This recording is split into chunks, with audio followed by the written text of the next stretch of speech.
There was a standard for what a European banana should look like. EU banana. Europe seems to be so attractive that everybody wants to go there. Attractive, yeah. Rich, you mean? Yeah, certainly. Yeah. Rich is attractive.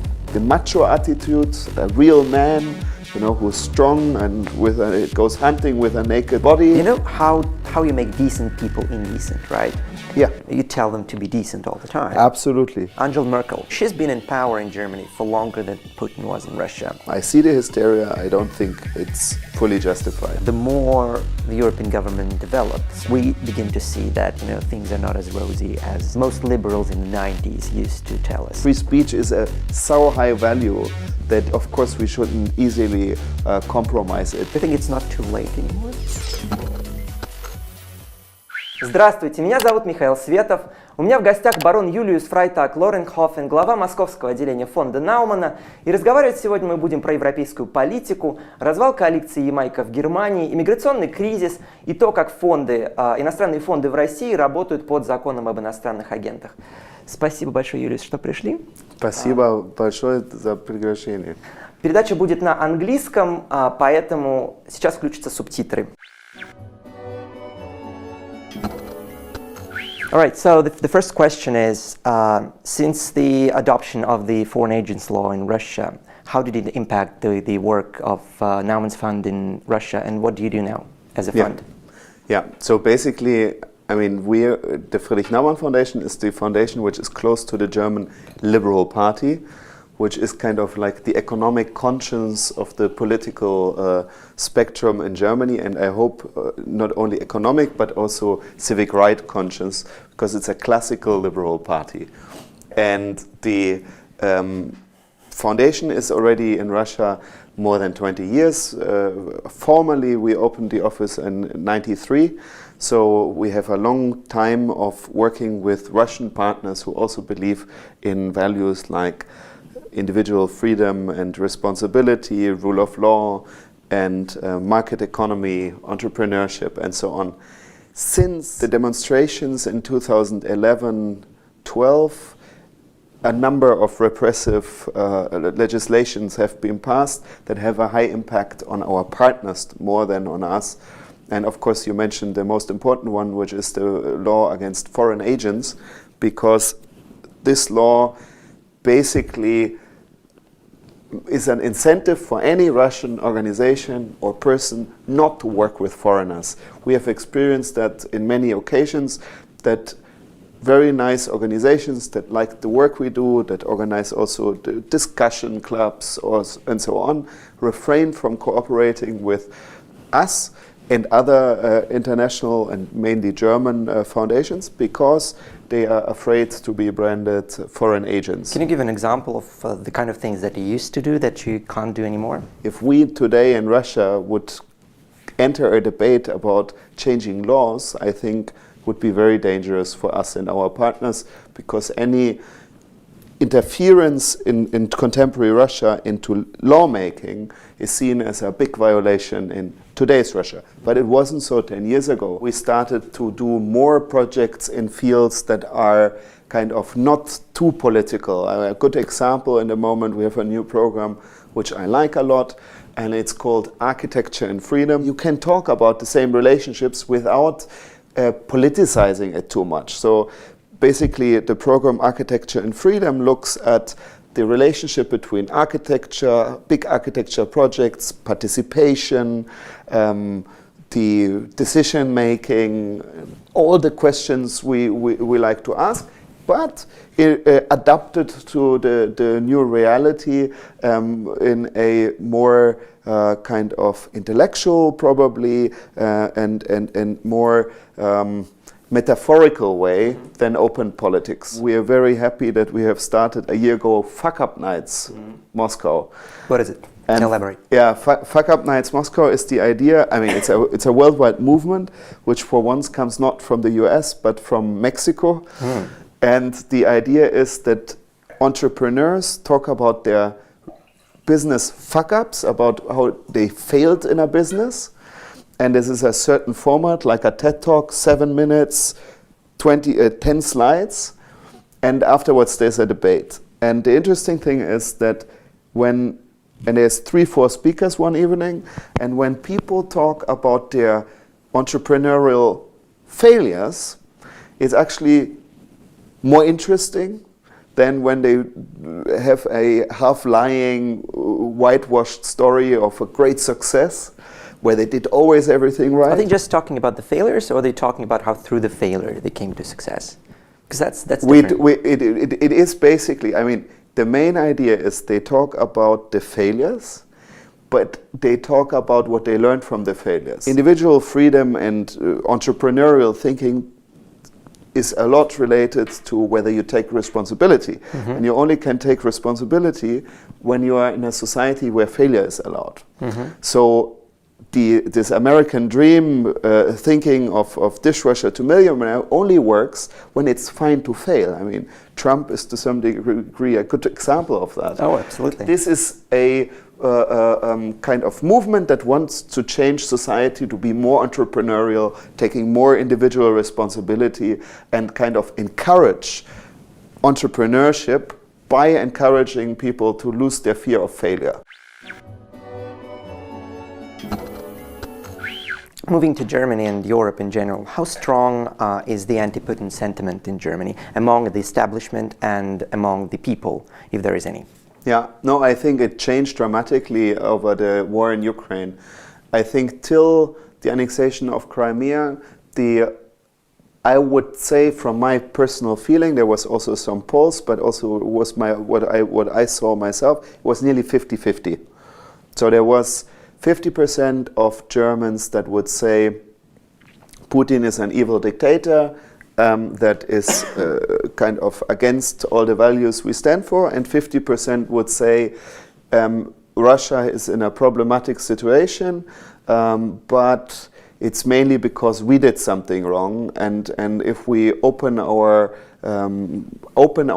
towards Putin, and Putin would be great to cooperate with us.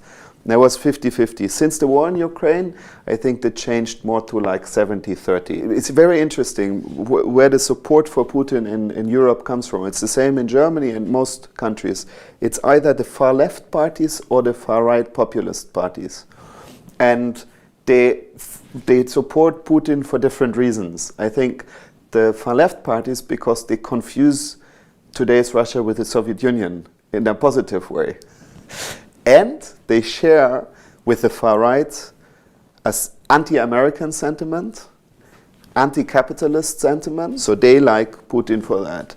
On the right, populist side, I think it's mostly they like authoritarian leadership, and also they like a lot that he is non-politically correct, which is part of the debate which they fight in their own countries. So he says, he calls people with ruder language, and this is people miss sometimes because they don't get straight messages, and they like the whole, of course, the macho attitude, a real man, you know, who's strong and goes hunting with a naked body, and he is physically strong, and of course he talks the talk of conservative values. I think you oversimplify the reason why the French supports Putin in the West. I think the reason why they support him is because he built this propaganda machine in Russia today, you know, and gave the French the stage to deliver their message to the wider audience. The kind of message which I would argue, and I think it's a fair criticism, was suppressed in the Western media to a point. And the reason why I say that is because once this message was delivered, we found out that there was the audience that wanted to hear that message and didn't hear it for the longest time. And that's why the sympathy towards the Putin grows. And I personally blame the European liberals and the European establishment for allowing that to happen. And I always, when I attended a couple of conferences in the West, and I was saying that, you know, the reason why Russia today exists, and the reason why Russia today has this exaggerated influence on the fringes politics, to a degree. If it is so big. If it is so big, yeah, but you can argue that. But at least that's what they say, is that because you're allowed the window of opportunity, you know, for it to happen. Because Russia today wouldn't exist if there wasn't a niche, an empty niche on the market. Yeah. And yeah, what are you saying? I think the influence of Russian media specifically foreign language media, is exaggerated in Europe. And I think also the fear that Russian Sputnik or Sputnik is trash. or RT are really influencing elections. But I absolutely agree that there is a market of people who want to watch this because they have the feeling that mainstream media does not report about the things they are interested in. And that is a certain part of the population who is conspiracy theory minded and might be bigger even in Russia than in other countries, at least from my personal experience. Yeah? You have Nod, the Nod movement. Yeah, of course. Oh my God. But then I mean, I wonder how big the population is really that that supports these ideas and was suppressed. Maybe I'm projecting what happened in the US and the kind of rhetoric that is spread there, but the idea that Russia today has this exaggerated influence over the politics is validated by, for example, the Democratic Party, who's been obsessed with the Russian influence on American politics for the past, a year already. Yeah, it's partly also because I think it's easier for them to find the enemy, like for anyone, to see that the problems they had with their own campaign is because of the external influence and not because of their own mistakes. There was a great article in the New York Times a month ago where basically a number of Russian opposition politicians were also quoted who said by exaggerating this hysteria about Russian influence, it's kind of supporting the Kremlin's idea of being almighty, and it gives the Kremlin rather more leverage on the international sphere than by just, being a bit more sober about it. But I see the hysteria. I don't think it's fully justified. Now, how many people in Germany share your opinion on that? It's split. I would think that the bigger part of the establishment are more concerned about the influence of Russian media than I am. Yeah. All right. So it's not that marginal of an opinion. No, it's not marginal at all. Yeah. So because today is the day when the wall has been fallen for as long as it stood, I'd say it's a good day to say, are things in Germany, is Germany the same? Did you manage to spend that time, to heal the wounds and reunite as a country and as a people? I remember that at the fall of the Berlin Wall, many people said the transition will take at least one generation. And we understand now that even after one generation, it's not fully done. You can look at it from economic, and you can look at it from a more kind of cultural, political perspective. Look at the economic perspective, mixed. Yeah, there's some people who say the unification was more successful than people think. When Putin asked the question on the international field, why Russia was mistreated at the end of the 90s, there is always this argument that Russia was at its knees and the West was taking advantage of it. And it's very interesting because I think partly it's true and partly it's not true at all. But when you hear what Putin says there, I think there's a high degree of the Russian population would support this idea. Oh, absolutely. That's the basis of his support. Yeah. Absolutely, and I think it's exactly the same thing, still the same transition to some degree in a different country, still happening in Germany. So these people who kind of in East Germany support now Alternative für Deutschland, which is a little bit more conservative, authoritarian in appeal, but mainly is anti the Western establishment, is part of the support because they have the feeling we were at our knees, we were abused by the West, by Western Germany. We were taken over by Western Germany. Often I hear this argument that they say there was no reunification, there was just an annexation of the East because all the laws, all the legal system, the constitution were just transferred from the West to the East. And that was of course not because there was an annexation. It's a wrong argument. The majority of the population in 1989 and 1990 in East Germany said, we don't need a new constitution, we want yours. Yeah, we see that it works in the West. But somehow, of course, there were disappointments, expectations were gigantically high, and then things collapsed economically. There was suddenly everybody who had any relationship with the Secret Service, even when he at one time said something, was of course files. He was an informant. People were kicked out of public service. There was a really tougher, I would say. They cleaned civic service more than they did after the Nazi time in West Germany. Yeah? So there was a radical saying that if you were with the Stasi on a certain high degree of involvement, then you would never find a public job anymore. And then they had suddenly the feeling that also the politics is all dominated by Westerners. Even Angela Merkel, I think, she is seen in East Germany not as a real Eastern German, because she is not talking on behalf the East Germans. So are you saying people in East Germany are nostalgic about the Eastern Germany's time? Partly is nostalgic, and a part is just feels unrepresented in contemporary Germany. They feel somehow between the chairs. They feel they don't want to go back to the GDR, but also they're not happy where they are. They look for references elsewhere. Because in Russia, people are nostalgic. Yes. The things were great in Soviet Union, and that's a very real sentiment among a certain groups of people. True, and often also with people who didn't see the Soviet Union. Oh yeah. There's the whole mythology, revolving around that. The ice cream was particularly delicious, they say in Soviet Union. Absolutely.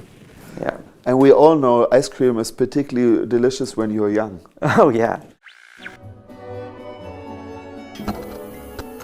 The European Union started as the European Economics Community, and it sought to boost trade and economics among European countries. And after a certain time, after 20 years, the Maastricht Treaty was adopted, and it only went through a referendum in 5 countries. And a lot of people, and I don't have a personal opinion on that yet, but many people would say that the Europeans never asked for a political union. Europeans never voted for it, they never agreed to it, and the existence of the European Union, goes against the interests of the nation states that form it today. That's why the Brexit happened.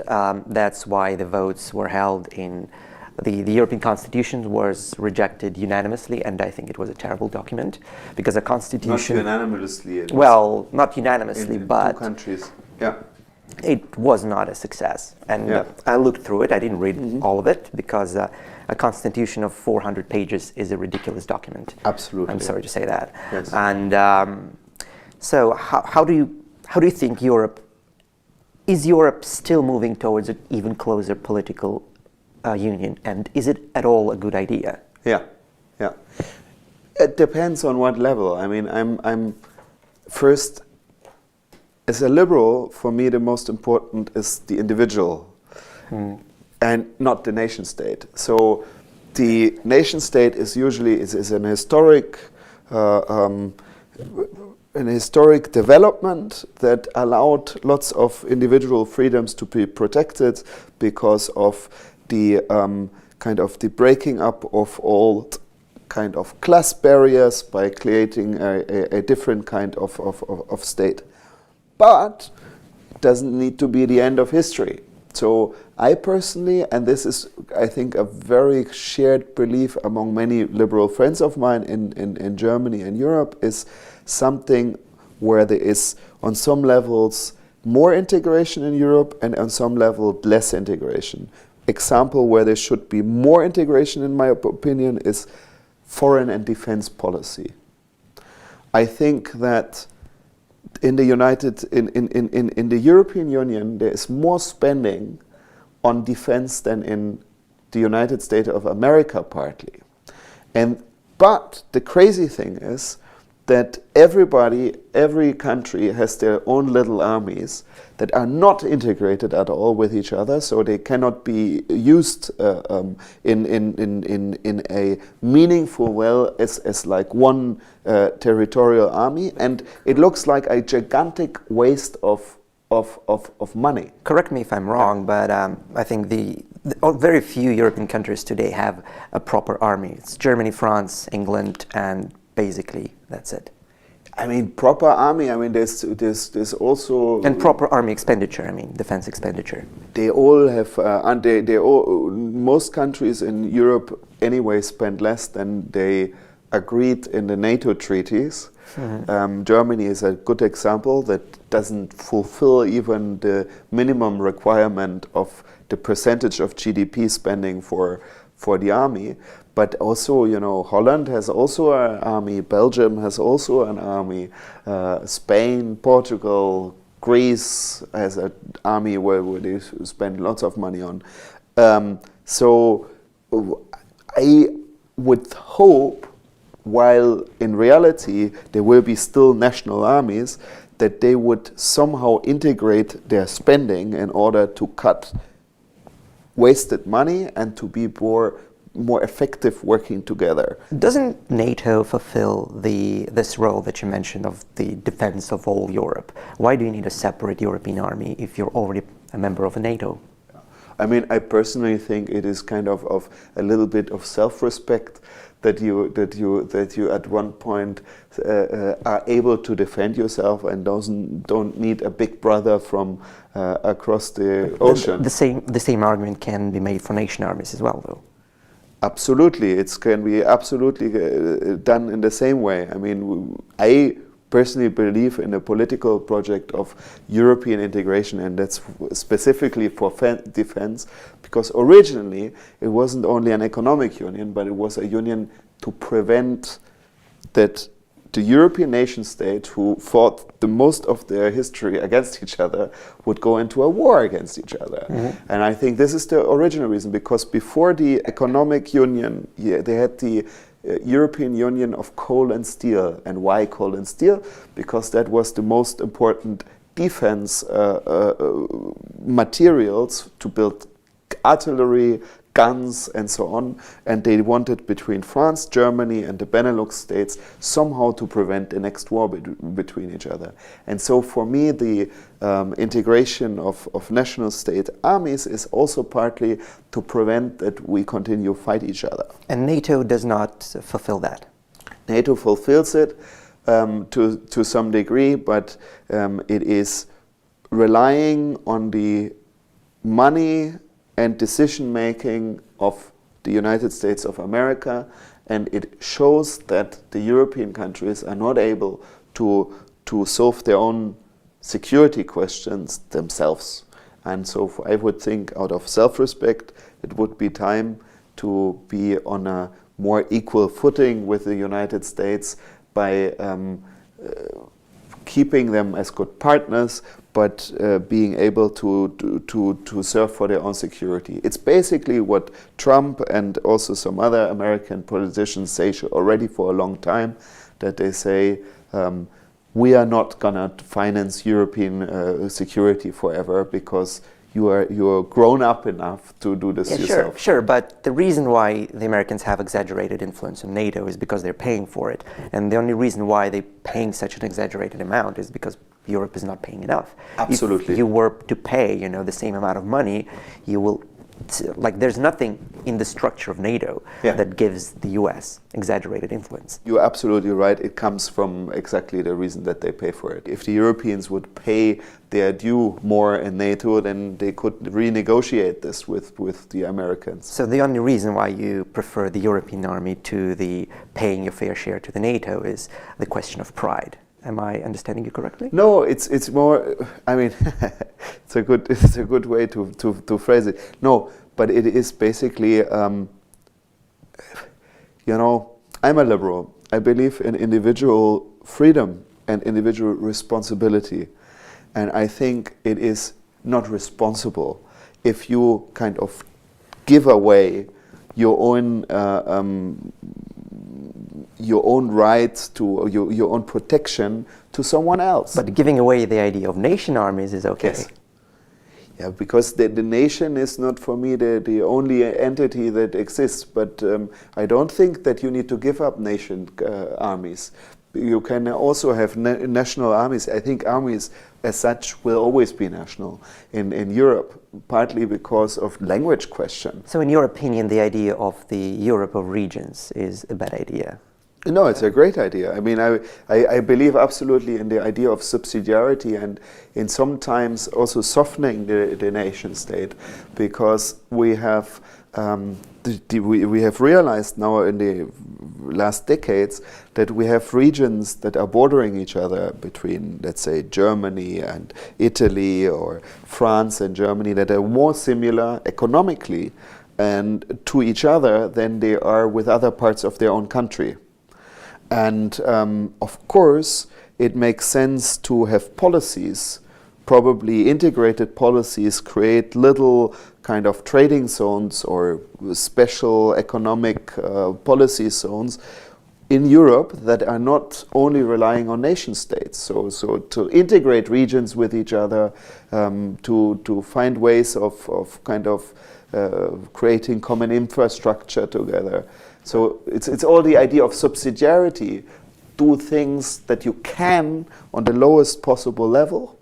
And if you need a higher level, then do it on a higher level. But the higher level doesn't need to be the nation state, but it could also be like a regional cooperation or something. But the idea of Europe of regions is not exhausted by the economic collaboration. It's also about certain level of political autonomy, especially like in the light of Catalonia, for example, in the movement for independence there. What the Europe of regions says about that is, they should have their independence. They should, split out of Spain and enact their own policies and be their own nation state. Yeah, I mean, this is always difficult to solve the question. I mean, the very reasonable, I think, is what happened in Great Britain, that they basically let Scotland to have a referendum, which was a big political process before. And in the referendum, people decided to stay with Great Britain, the majority. It's very difficult because, of course, you cannot decide with a referendum every 5 years what part of state you want to live in. But of course, I mean, I have, this is exactly the question about the nation state. I mean, if Catalonia wants not to be part of the Spanish nation state, if it would be a majority, I don't know how it is in the moment. I'm not sure how it is in the moment, but the way they suppressed the attempt of referendum was pretty horrible. Absolutely, absolutely. I agree. It didn't look very pretty. Some of the videos that we saw from Catalonia were worse than what we see in Russia.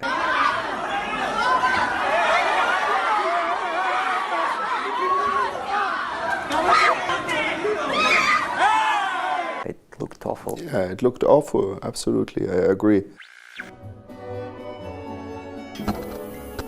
So you're talking about individual liberties and your party, Liberal Party, supporting them. But surely the freedom of association stems from the individual liberty. Of course.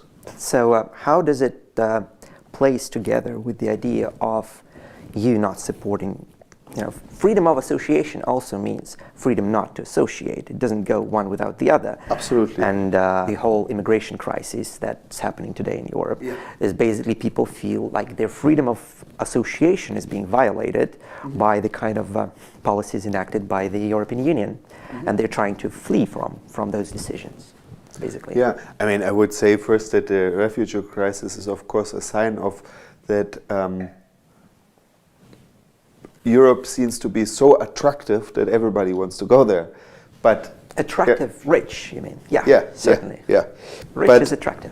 Yeah, of course. But the more sustainable wealth comes from a market economy with kind of a level playing field and clear rules and a set of kind of a market that people can interact with and know their property is protected.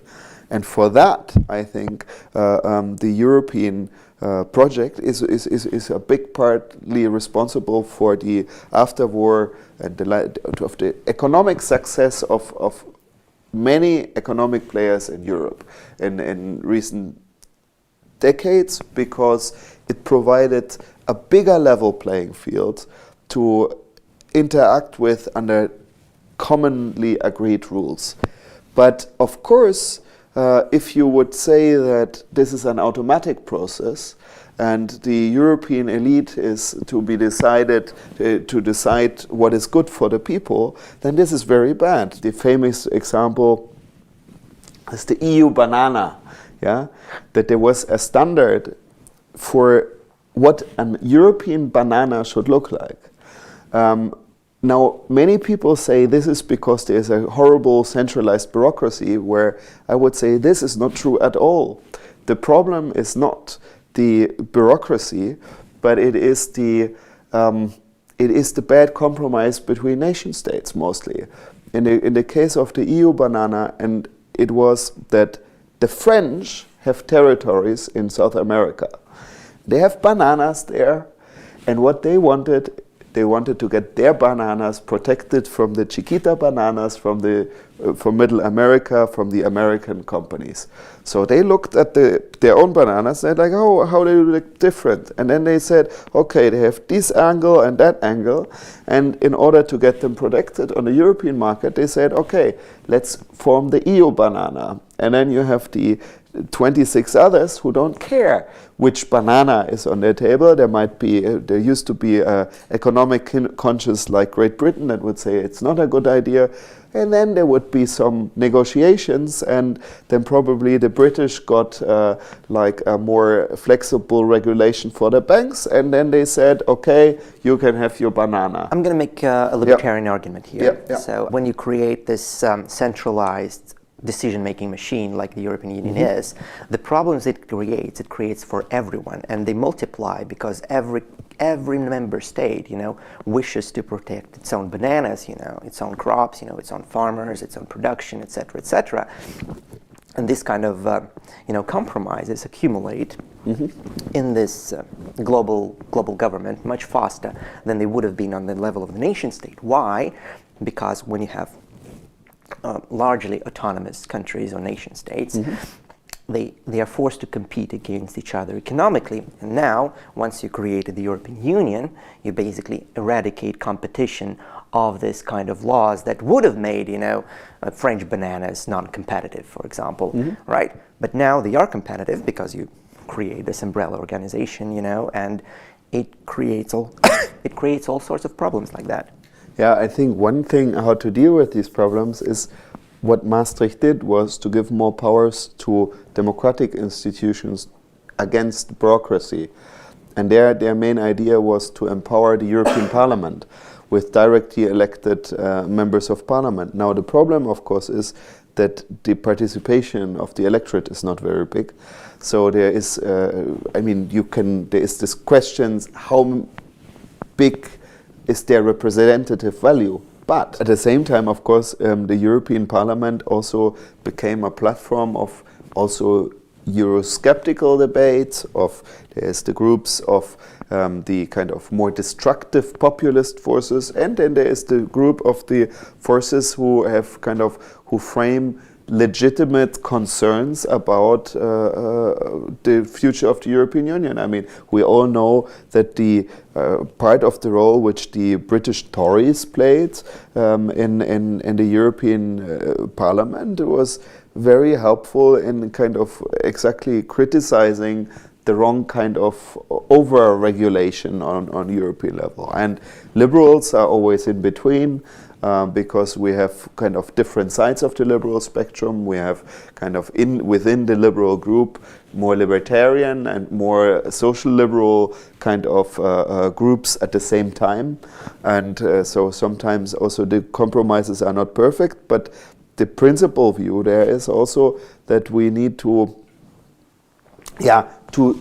not have a system of only bad compromise, but use these institutions to kind of influence Europe to become more democratic, more subsidiarian, and more organized on a lower level than to have overwhelming bad amplifiers of bad regulation.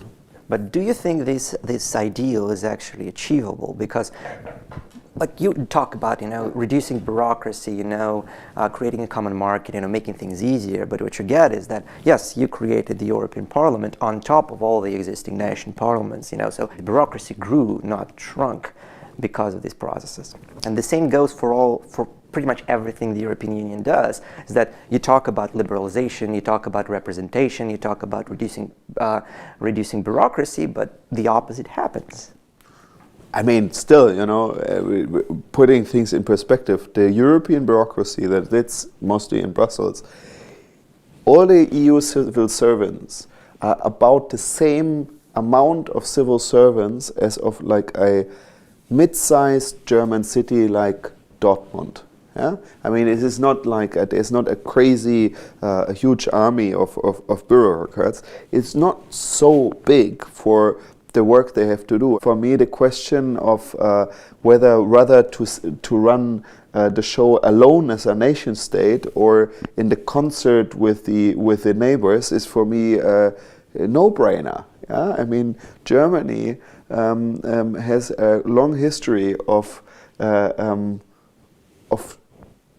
aggression towards Germany and from Germany. There is for me no option that Germany would not be somehow rather should live with bad compromise with their neighbors than trying to do things only alone. The argument that populists make when they talk about the failure or the failure of the European Union is they say that it advantaged the well-off, the rich, the capitalists, and disadvantaged the ordinary people. Yeah. And the core of the argument goes like this: is that it promised to create the common economic space. But what actually happened is that because Europe has all those different languages, different cultures, a guy from the rural town in Ireland, for example, he can't just move to Norway because he doesn't speak Norwegian, so he can't actually benefit from this bigger political union. The rich can benefit, they speak English, and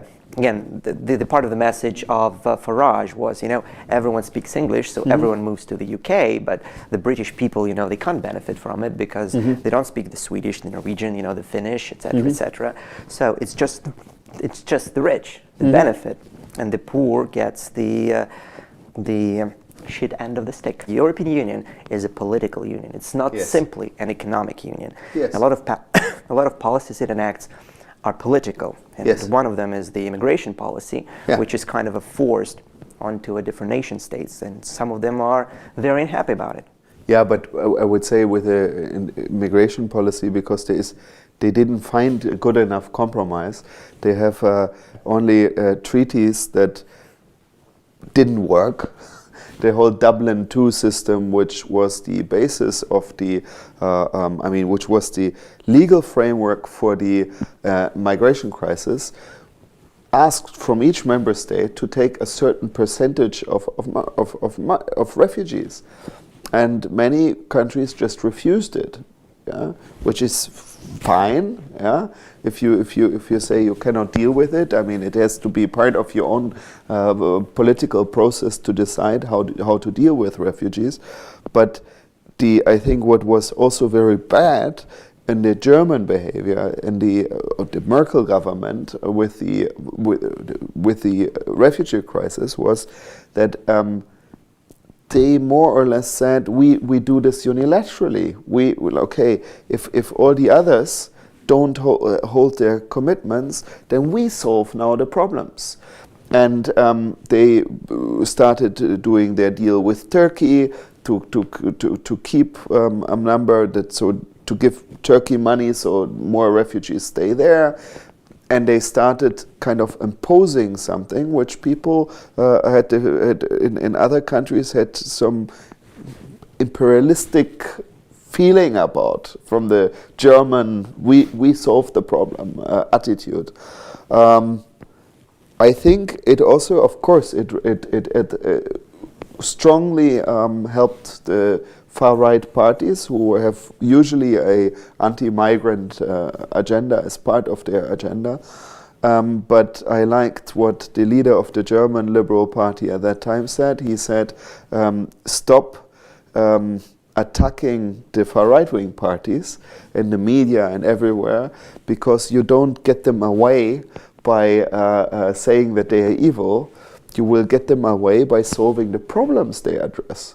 And this is exactly the thing. So if we would have earlier a migration law in Germany with clear rules, clear and understandable rules for both refugees, asylum seekers, and just working migrants, because as liberals we believe that it's great. Everybody, I mean, that in principle we are for the free movement of people, and we are for migration. We know that it's demographic, makes sense to have migration, but of course to certain conditions, like the countries like you lived in New Zealand. Yeah. And New Zealand is a good example of a country that partly has policies where they select who they come, who they want. New in the Zealand country. also has an advantage of being on the edge of the world. You know, not many refugees are able to get there. That is true, of course.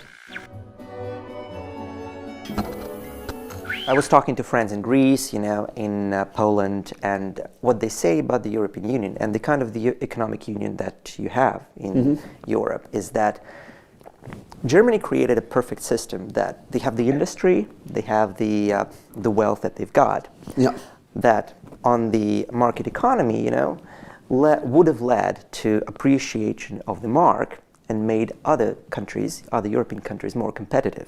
Yeah. But because you have the euro, you have the eurozone, you benefit from the cheap euro that would have been, the mark would have been much more expensive. Absolutely. And you preserve your own economy and make it more competitive at the cost of other European countries. Absolutely. There is a very valid argument in that, because we know that exactly what you say. I mean, the short version.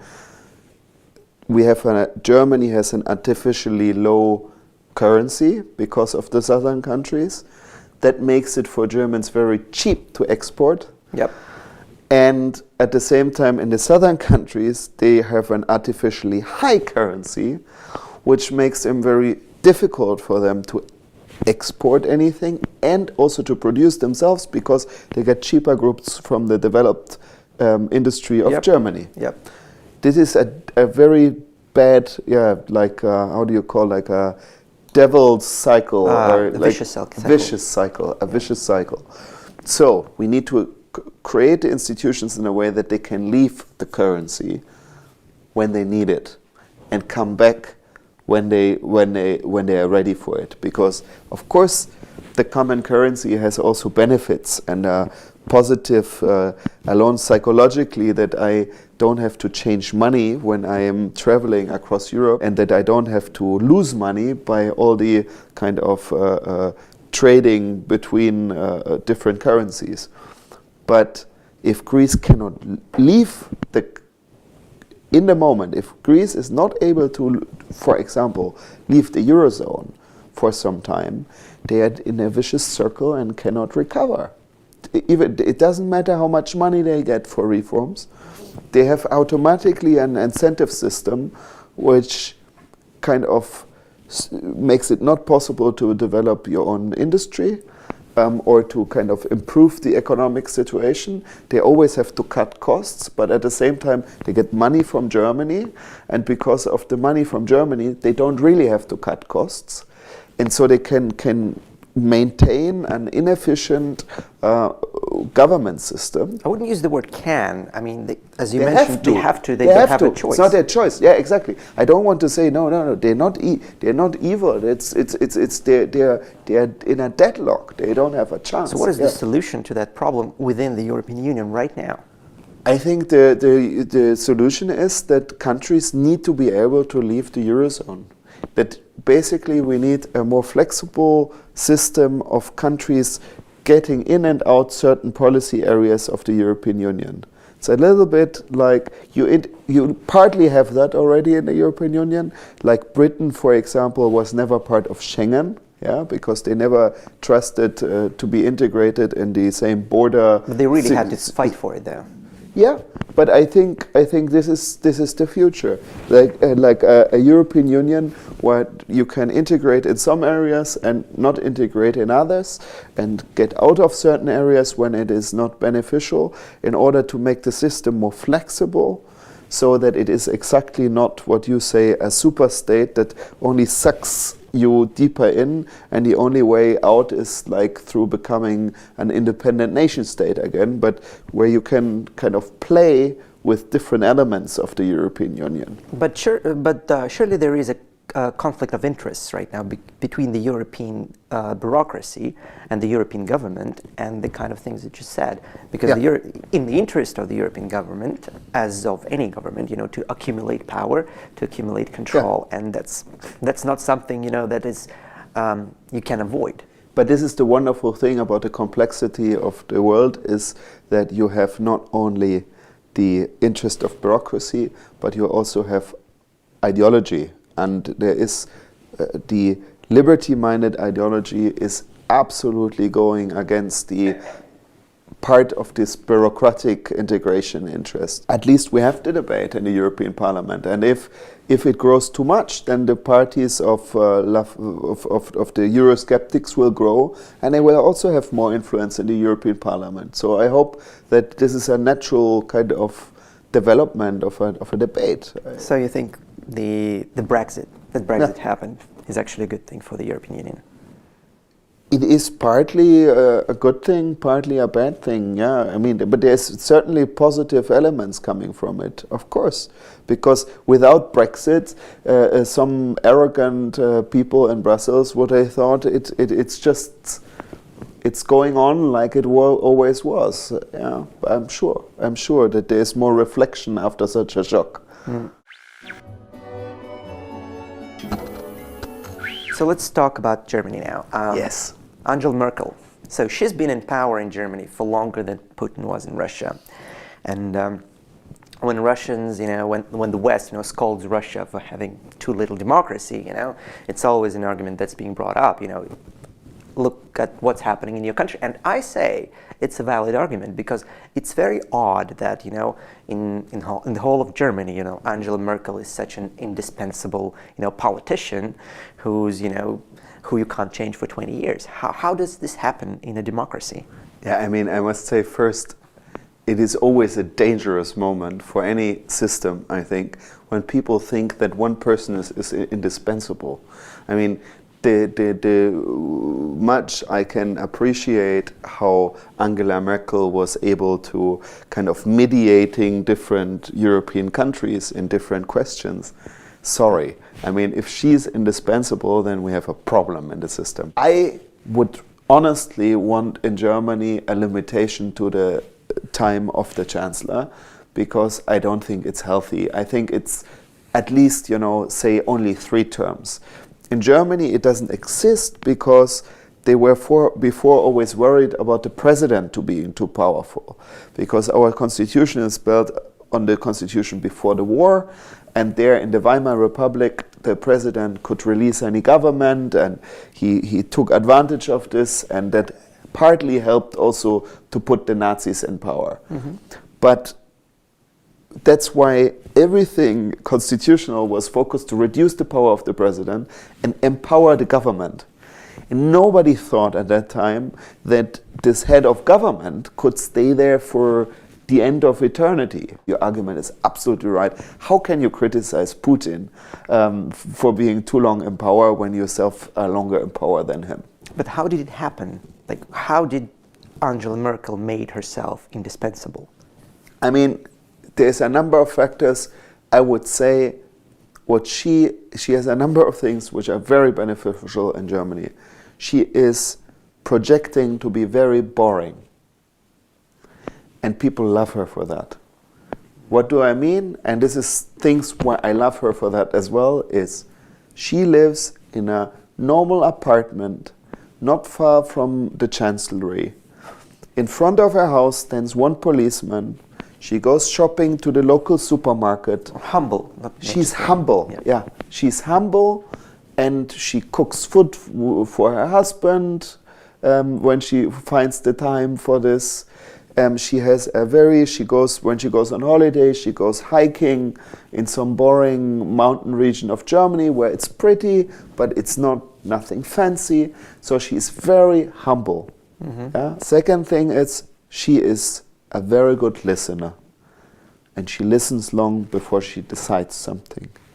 So she is, with all the machos jumping around on her, and they want this and that, Merkel sits and waits. And most of the time, they harm themselves before Merkel needs to do anything. So Merkel makes the impression to win any fight by just staying calmer than the others. I just want to say that, those are just personal qualities. The same can be said about Putin. He's a president because, he's a great negotiator. He created a status quo, and, he listens well, and he talks, on using language that people understand. So there are a lot of people with good qualities. But there's just one Angela Merkel. Yeah.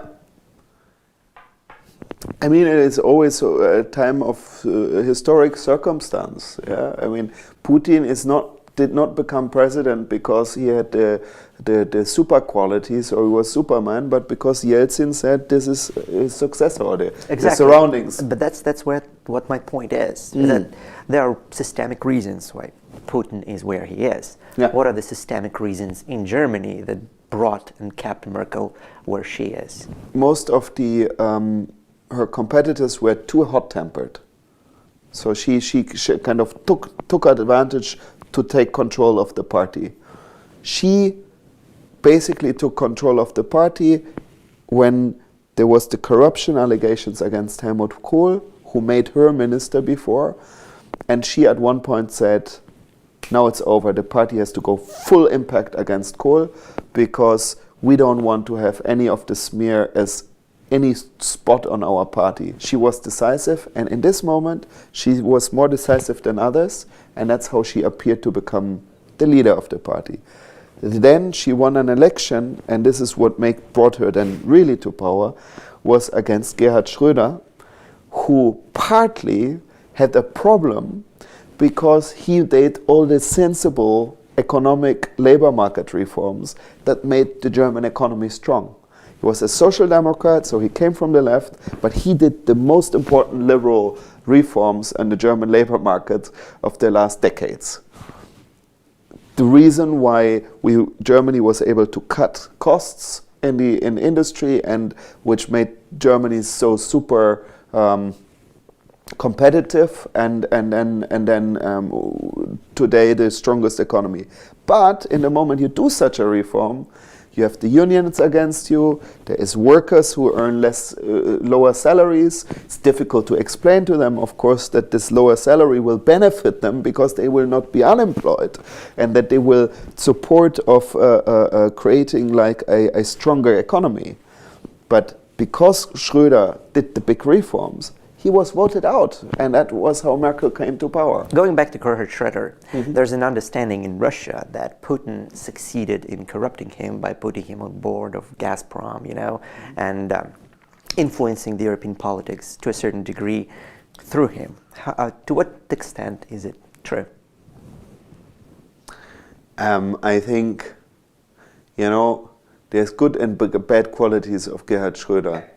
And I think one of the good qualities is that, which is also a bad quality on the other side, is that he doesn't give a shit. That Gerhard Schröder was basically knowing that these economic reforms were important, and he had good advisors who also told him that this is really important. So he said, we do it.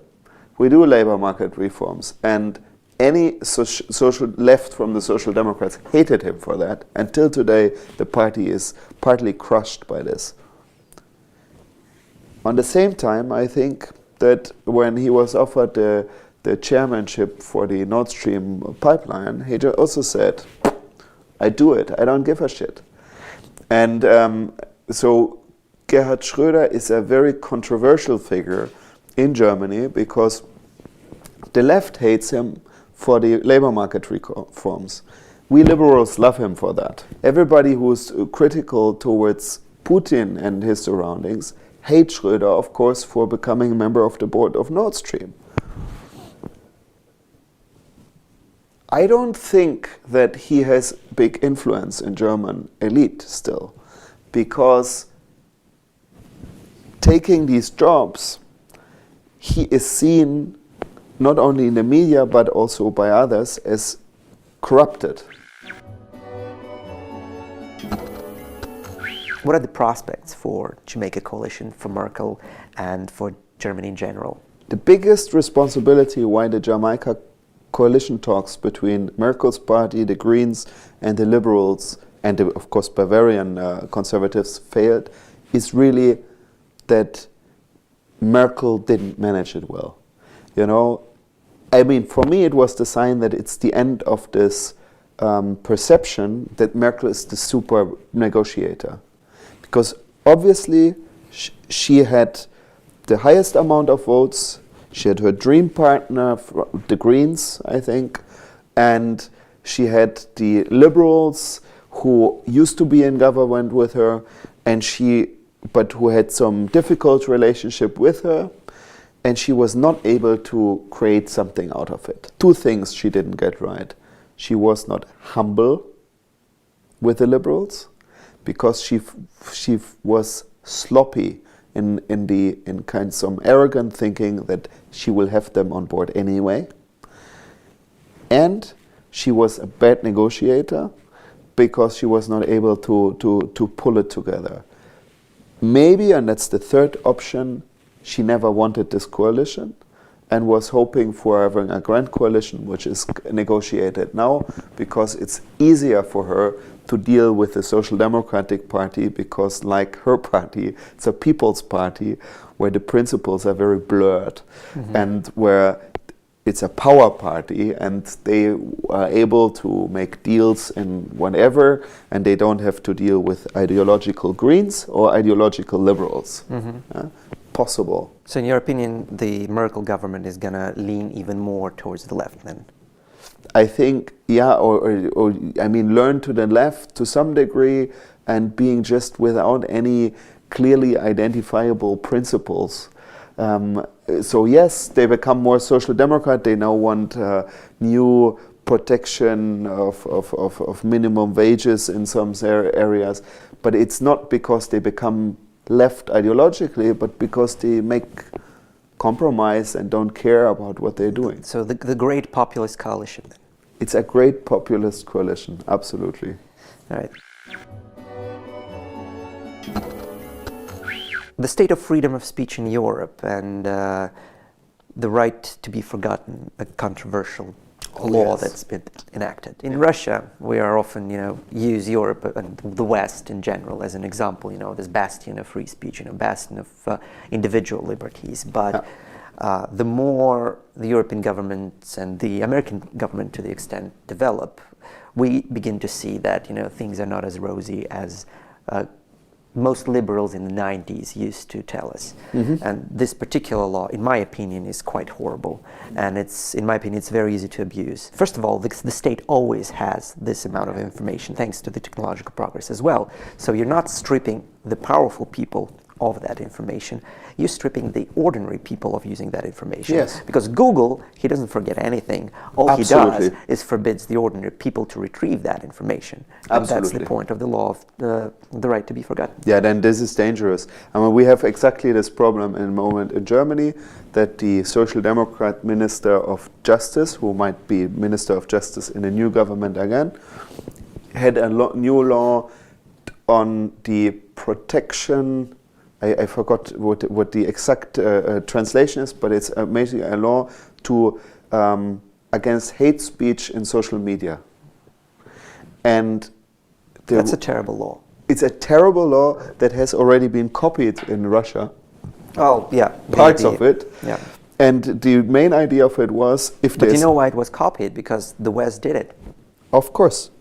We want to get rid of this law completely, because it incentivizes exactly the wrong behavior. The horrible thing about this law, what we have in Germany, basically says that if you go against certain standards, then it's not only that the state interferes, but no, the state will punish the social media platform for not deleting these things. And you let the politicians power to interpret what is a hate speech, and that's of course a very slippery. Of course, and I want to say that, I mean, there is a point to be made. Aggressive hate speech can be a problem.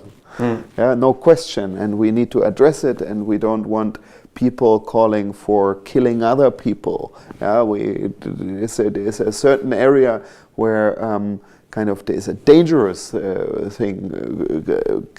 I mean, if you call for like the Nazis, all Jews to be extinct as kind of non-human insects or whatever. But you have an example. I'm sorry, I have to disagree with that, because you have an example of the U.S. You know, when the Constitutional Court recently decided that hate speech is free speech.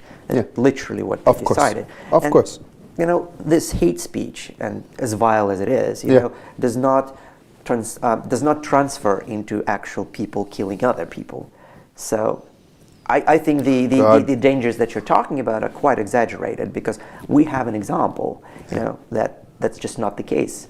Yeah, no, I mean, I'm worried about hate speech the same. I'm worried about decency. Yeah, the question is exactly how do you deal with it? Yeah, but you know how you make decent people indecent, right?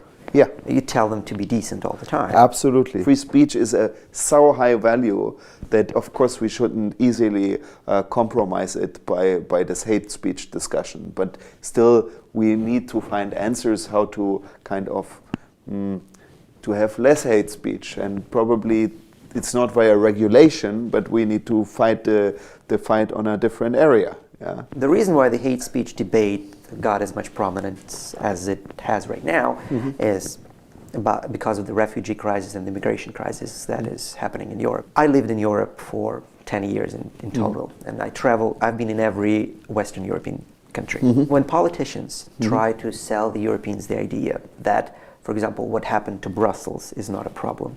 And Brussels, and I keep saying that to Russian liberals a lot, Brussels is more dangerous than Moscow. Of course. Brussels is more dirty than Moscow. I lived 6 years in Brussels. There you go. So you know what I'm talking about. Absolutely. So, and I feel there's a lot of legitimacy in the kind of fears that people in Europe have regarding immigration, because the policies didn't change, and the immigration, like 10 years ago, immigration was much less of an issue than it is today. There were fewer immigrants back then, and you got that many more refugees right now, that many more immigrants.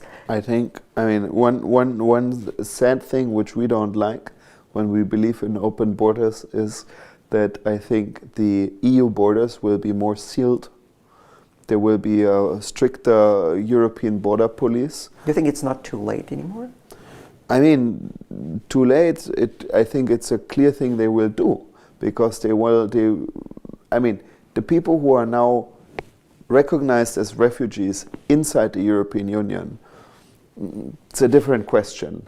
But the main question is like what is with future arrivals, and then the next thing is that but this is, I think, not for the European level to decide, but for the countries each to decide what they do with their own labor markets, with their own how much do they want to integrate them, where they see is a bigger threat from from isolated migrant populations, or is a bigger threat from them taking away labor work from Germans or whatever. You know, and you're going to lose the votes anyway. That's what I meant. That like having 1 million refugees coming into your country in 1 year's time, what happened in a couple of years ago, right? So you can't create 1 million jobs straight away. No. So they're either going to take away jobs from 1 million Europeans, or they're going to be unemployed. Yeah, but we have also a demographic problem. We have the big problem that we don't have enough workforce anyway. That's a whole different question, but we're not going to discuss it today. Yes, absolutely. Yeah. So I think I'm ready to wrap up. Yeah, cool. Yeah. Спасибо, что смотрели нас. Меня зовут Михаил Светов. У меня в гостях был барон Юлиус Freytag-Loringhoven, глава московского отделения фонда Наумана. Ставьте лайки, подписывайтесь на канал, присылайте биткоины, если вам нравится, что я делаю. До новых встреч. Super. Thanks, Julius, Kruta. for the talk. I thought it was great. I think it would go. Yeah, very interesting.